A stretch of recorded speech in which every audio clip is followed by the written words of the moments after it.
And what we're going to talk about right now is sort of some of the priorities and things that you think we should address in this new Center on War, Conflict, and National Security. Now, as you can probably tell just from the title of it, it's a little bit, like there's a lot of stuff going on.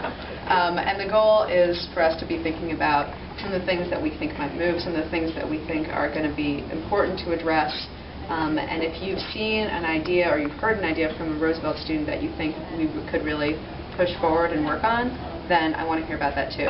Then we're going to narrow down, pick one of them, and start talking about an action plan and figure out how we could actually take some measurable steps, build some coalitions, and work more to get connected and actually get some action done on some of these ideas.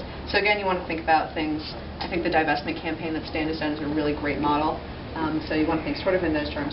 Now, I also want to clarify one thing. Roosevelt is a student think tank.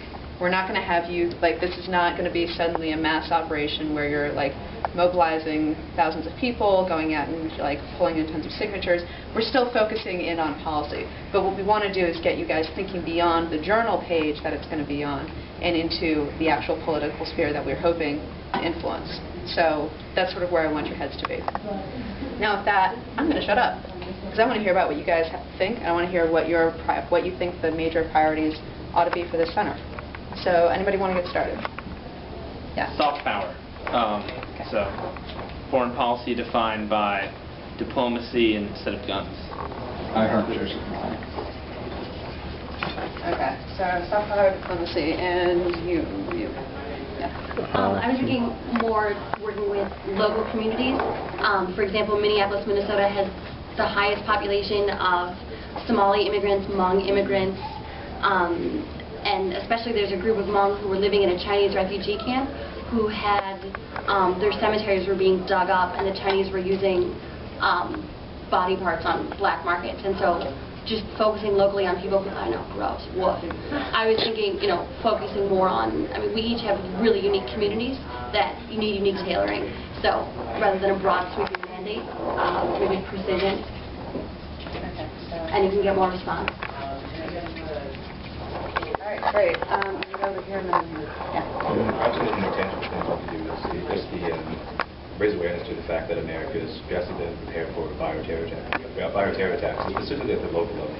I live in Athens, Georgia, and there's a huge football stadium in and there was a study done there that says that if a dirty bomb were to go off there, not necessarily a nuclear dirty bomb, but a bioterror attack, that there wouldn't be enough hospitals in the entire region to deal with it. Okay, so over here, you. I would talk about, more specifically talk about terminology, especially with the U.S. government. I think what I mean by that is, for example, like the whole terminology about enemy combatants and no longer enemy combatants in terms of national security specifically. Okay, so are we talking sort of like legal refinement? Right, exactly. So articulating exactly what we're trying to do, because calling someone a no longer enemy combatant has certain ramifications if they're never tried, never prosecuted, no evidence, et cetera, et cetera, et cetera. Okay, so this sort of gets into the whole like international law. Yeah. Yeah.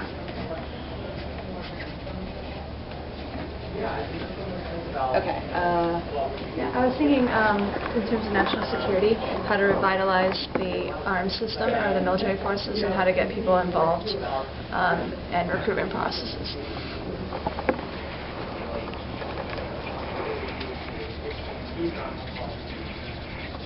Okay.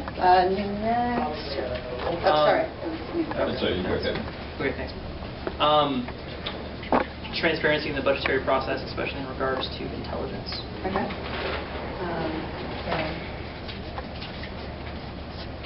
Transparency.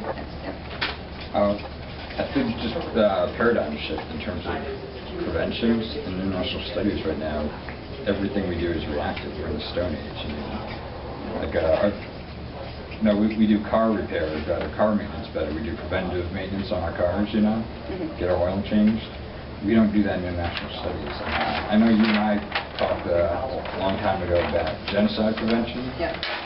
That kind of thinking. So I know a lot of what I do with just preventing national security problems. That's what I learned about at school. Okay.